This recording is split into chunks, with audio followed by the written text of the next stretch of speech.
Good morning, lovelies. Today we are talking about how to self-edit your novel. Self-editing is all the steps between finishing the rough draft and sending it in to a professional editor, because you do not want to send in your rough draft to a professional editor.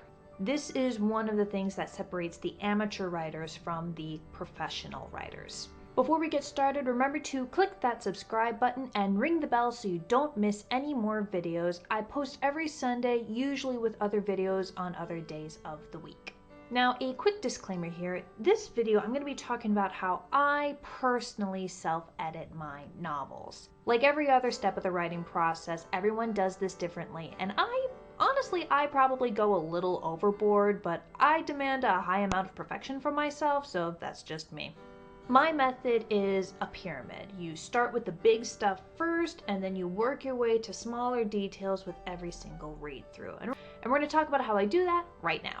Our first step happens before you even start editing. So before you start editing, brace yourself. Many authors assume that finishing the first rough draft is the hardest part, and once you've done that, it's smooth sailing from there. They are wrong. When you're reading through your first draft, you are going to find plot holes, inconsistent characters, too many characters, and yes, grammar and spelling mistakes, and you're going to have to fix all of it. Your job is to find and fix as many of these issues as you can before you even send it to the professional editor. In the wise words of Ernest Hemingway, the first draft of anything is shit. The first draft of your novel, it's gonna be shit. The first draft of my novel, it's shit. The first draft of your favorite story, it was shit. Embrace that fact now. It'll make the self-editing process so much easier. You want to find mistakes because spotting your mistakes as you're editing your manuscript tells you that you have improved as a writer. You are better at writing now than you were when you wrote this thing. Being able to go back and spot all the glaring errors in your book is a big sign of self-improvement. You're growing as a writer. That's a good thing. So once you've got yourself in the mindset that this stack of pages is going to be a huge dumpster fire, you are ready to start round one of self-edits. So round one, you actually want to give yourself at least a month before you crack this thing open. And here's why. Remember when you were a child, let's say 6, 7 years old, and you made those crayon masterpieces of you and your family outside of your house, and you thought it was really great, and your parents said it was great, and they hung it up on the fridge, and then several years later you go back and you look at it now and you think, wow, this is a pretty shitty drawing. It's the same thing here. You need emotional distance to edit objectively, and you really only get that with time. Give yourself at least a month. I usually aim for like 6 to 8 weeks before cracking this thing open. So you read through your first draft. You're looking for the big issues. I'm sure you're gonna find several spelling, grammar, proofreading mistakes. Lord knows I do with my manuscripts. Ignore them for now. You're focusing on the big issues, such as major plot holes, sloppy character arcs, whether or not you need to combine or add certain characters, change the point of view if necessary, that's a big one for me, add or take away certain subplots, whatever. The big things. It's almost like building a house. All right, and you're doing the blueprints of it, and you're realizing like, wow, if I don't stabilize this certain room, this whole thing is gonna go crumbling down. That's what you want to fix first. Paint jobs and decorations and the certain tiles of the roof, that can wait. Brace yourself with the fact that when you're done self-editing this rough draft and you're ready to start the second draft and revisions, you're probably going to have to rewrite at least half of this manuscript, if not the whole thing.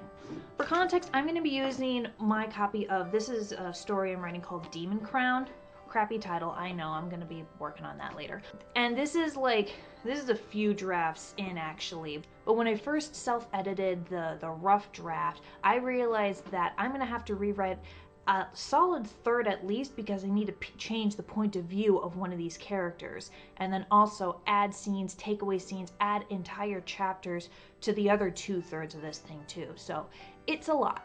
Once you're done with that first set of revisions, you have deleted the chapters you need to delete, added the chapters you need to add, gotten rid of the characters, done whatever it is that you need to do, you're finished, you finished with that set of self-edits, put it aside and leave it alone for another 2 to 4 weeks at least. And this is honestly the same thing. I mean, not only is it going to give you objectivity, but honestly, you kind of need a break. It helps to focus on like other projects or to read or just give your mind a break before you tackle it again. You're gonna find more mistakes that way. Once that break is over, read through this second draft. And at this point, you're focusing on the next level up on the pyramid, which is things like descriptions, exposition, that type of thing. That's the stuff that I need to work on, honestly.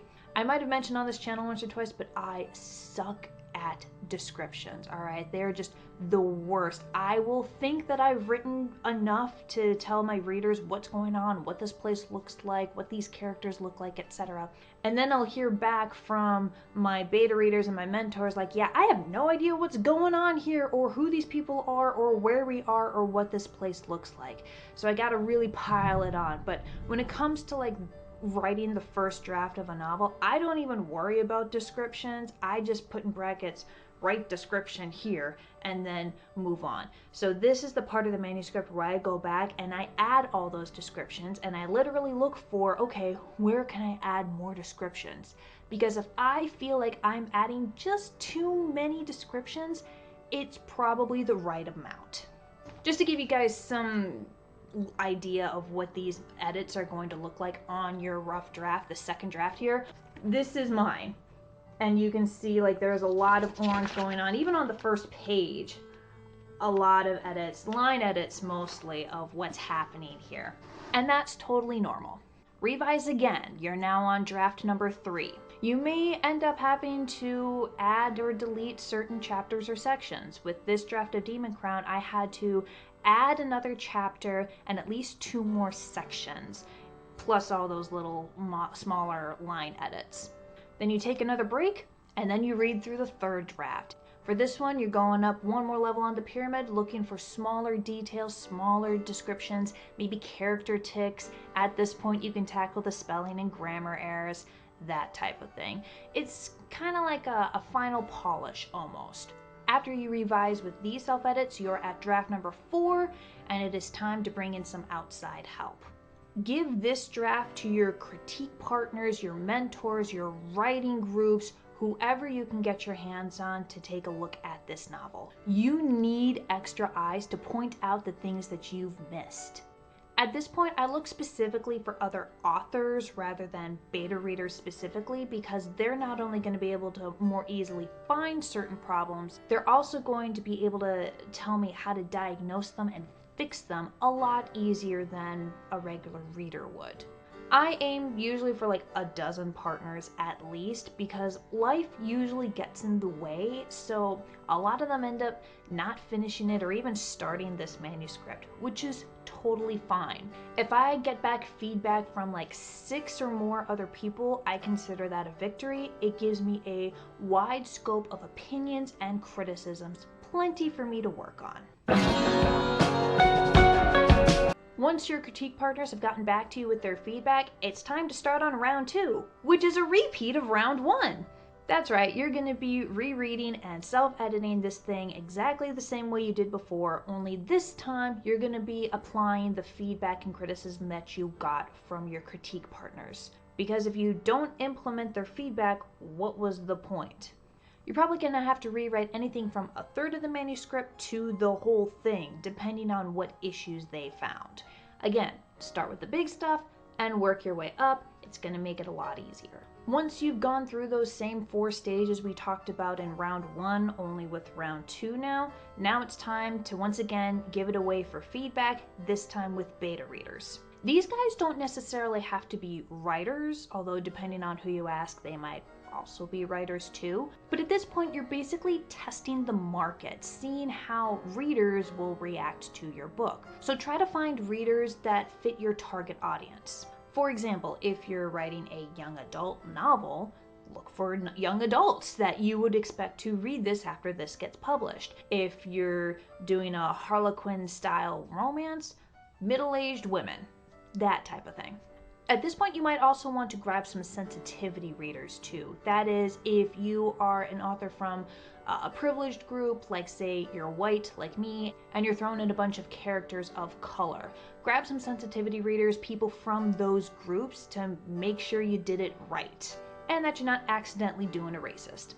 It happens to the best of us. Now is the time to spot those issues before you publish it out into the big wide world.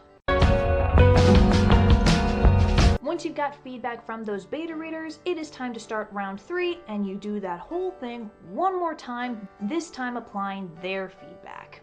And then once you've gone through all those 4 steps again, go through it one more time just to make sure, because I guarantee you've probably missed something.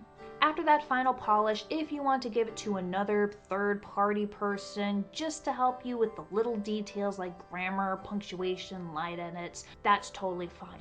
But at this point, your manuscript is probably well enough to be sent to actual publishers. I know at this point that I have to force myself to stop, because at some point I have to put down that red pen.